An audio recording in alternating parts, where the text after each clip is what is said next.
So ఇది survey report అన్న కూడా ఒక క్వశ్చన్ అనమాట. అంటే మన ప్రొఫెసర్ కె నాగేశ్వర్ సార్ ఉన్నారు కదా, సో ఆ సార్ ఛానల్లో ఒక క్వశ్చన్ అయితే పోలింగ్ క్వశ్చన్ పెట్టారు. దాంట్లో అంటే ఇది టోటల్ ఏంటంటే 1 డే రిపోర్ట్ అనమాట.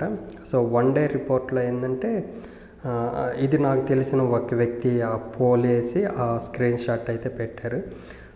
సో సార్ పెట్టిన క్వశ్చన్ ఏంటంటే ఆంధ్రప్రదేశ్ ఎన్నికల్లో ఎవరు గెలుస్తారు, ఇది question. Option A TDP, BJP, Janasena కూటమి. Option B YSR Congress. Option C Congress left కూటమి. సో 3 ఆప్షన్స్ ఇచ్చారు. ఈ 3 ఆప్షన్స్లో టోటల్ పాల్గొన్న నంబర్ ఆఫ్ ఓటర్స్ అంటే అంటే సబ్స్క్రైబర్లో అవ్వచ్చు, టోటల్ అవుట్ సైడ్ నుండి కూడా ఓట్ చేయొచ్చు, సబ్స్క్రైబ్ అయితేనే కాదు.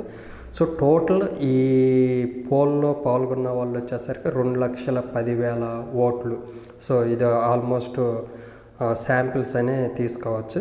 సో టీడీపీ, బీజేపీ, జనసేన కూటమికి వచ్చేసరికి 45%, వైఎస్ఆర్ కాంగ్రెస్కి 52%, కాంగ్రెస్ లెఫ్ట్ కూటమికి వచ్చేసరికి 2,000% అంటే 2% అనమాట.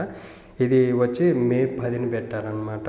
సో అంటే మే ఎలక్షన్కి ఒక 3 డేస్ ముందనమాట. సో సార్ ప్రెడిక్షన్ ప్రకారం చూసుకుంటే 52% వైఎస్ఆర్ కాంగ్రెస్, తర్వాత సార్ది కాదు, సార్ ఛానల్ ప్రొజెక్షన్ చూసుకుంటే 45% వచ్చేసరికి కూటమికి ఇచ్చారనమాట. సో ఇది ఎంతవరకు ఉండిద్ది అనేది చూడాలి. సో ఈ స్క్రీన్ షాట్ తీసే టయానికి 2,10,000 మంది వేశారు. సో మీకు కావాలంటే ఛానల్లోకి వెళ్ళి కమ్యూనిటీలో ఉండిద్ది, దాంట్లో మీరు వేయొచ్చు అనమాట.